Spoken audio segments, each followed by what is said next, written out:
ಮೊದಲಿಗೆ ಒಂದು ಕುಕ್ಕರ್ ತೊಗೊಂಡು ನೆನೆ ಹಾಕಿರೋ ಅಂಥ ಕಡಲೆಕಾಯಿನ ಕುಕ್ಕರ್ಗೆ ಹಾಕ್ಕೊಂಡು ಇದಕ್ಕೆ 1 ಕಪ್ ಆಗುವಷ್ಟು ನೀರನ್ನ ಹಾಕ್ಕೊಂಡಿದ್ದೀನಿ.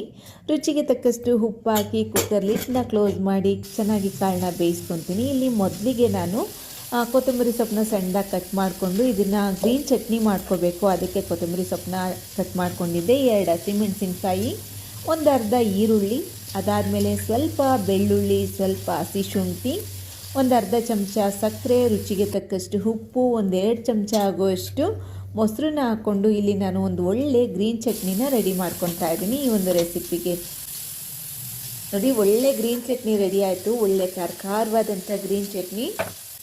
ಇಲ್ಲಿ ಪಾಲಕ್ ಸೊಪ್ಪು ತೊಗೊಂಡಿದ್ನಲ್ವ, ಇದನ್ನು ಕೂಡ ಈ ರೀತಿ ಸಣ್ಣದಾಗಿ ಕಟ್ ಮಾಡ್ಕೊತೀನಿ. ಈ ರೀತಿ ಎಷ್ಟು ಸಾಧ್ಯನೋ ಅಷ್ಟು ಸಣ್ಣದಾಗಿ ನೀವು ಕಟ್ ಮಾಡ್ಕೋಬೇಕಾಗುತ್ತೆ. ನಾನು ದೊಡ್ಡದೊಂದು ಅರವಾಣ ತೊಗೊಂಡು ಬೇಯಿಸಿಟ್ಟಿರುವಂಥ ಕಡಲೆಕಾಯಿನ ಹಾಕ್ಕೊಂಡೆ. ಅದಾದಮೇಲೆ ಈ ಕಡಲೆಕಾಯಿನ ಚೆನ್ನಾಗಿ ಮಸ್ಕೋಬೇಕಾಗುತ್ತೆ. ಈ ರೀತಿ ಕಡಲೆಕಾಳು ಏನಿಲ್ಲಿ ಸ್ಮ್ಯಾಶ್ ಮಾಡಿ ಇಟ್ಕೊಂಡಿದ್ದೆ ಅದಕ್ಕೆ ನಾನು ಪಾಲಕ್ ಸೊಪ್ಪು, ಹಸಿ ಶುಂಠಿ, ಬೆಳ್ಳುಳ್ಳಿ ಮತ್ತು ಹಸಿಮೆಣಸಿನ್ಕಾಯಿನ ಹಾಕ್ಕೊಂಡಿದ್ದೀನಿ.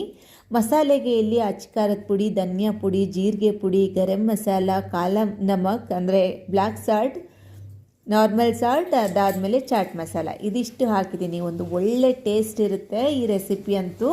ಇದಕ್ಕೇನಾದರೂ ನೀವು ಬೈಂಡಿಂಗ್ ಚೆನ್ನಾಗಿ ಬರ್ತಾ ಇಲ್ಲ ಅಂದರೆ ಕಡಲೆ ಹಿಟ್ಟಾಗಿರ್ಬೋದು, ಅಕ್ಕಿ ಹಿಟ್ಟಾಗಿರ್ಬೋದು, ರವೆ ಆಗಿರ್ಬೋದು, ಇಲ್ಲ ಅಂದರೆ ಸ್ವಲ್ಪ ಗೋಧಿ ಹಿಟ್ಟಾದರೂ ಮಿಕ್ಸ್ ಮಾಡ್ಕೊಳ್ಳಿ. ಆದರೆ ನಾನು ಕಡಲೆಕಾಳನ್ನೇ ಹಾಕಿದ್ರಿಂದ ಬೈಂಡಿಂಗ್ ಚೆನ್ನಾಗೇ ಬಂದಿತ್ತು. ಇದಕ್ಕೆ ಬೇರೆ ಏನು ಹಿಟ್ಟು ಹಾಕಬೇಕು ಅಂತ ಅನ್ನಿಸ್ಲೇ ಇಲ್ಲ. ನೋಡಿ, ಕರೆಕ್ಟಾಗಿತ್ತು.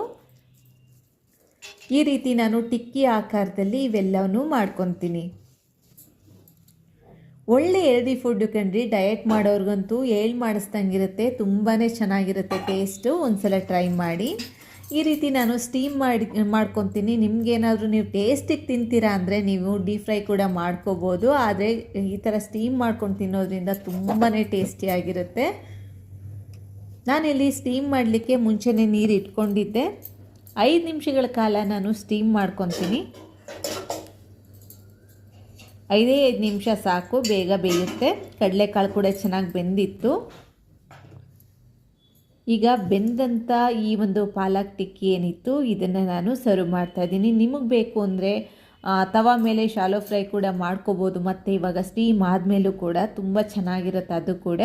ಆದರೆ ನಾನು ಜಾಸ್ತಿ ಎಣ್ಣೆನ ಉಪಯೋಗ ಮಾಡಲ್ಲ. ನಾನು ಈ ಗ್ರೀನ್ ಚಟ್ನಿ ಜೊತೆ ಇದೇ ರೀತಿ ಸ್ಟೀಮ್ ಮಾಡಿಕೊಂಡು ಟೇಸ್ಟ್ ಮಾಡ್ತಾಯಿದ್ದೀನಿ. ತುಂಬ ಅಂದರೆ ತುಂಬ ಚೆನ್ನಾಗಿತ್ತು.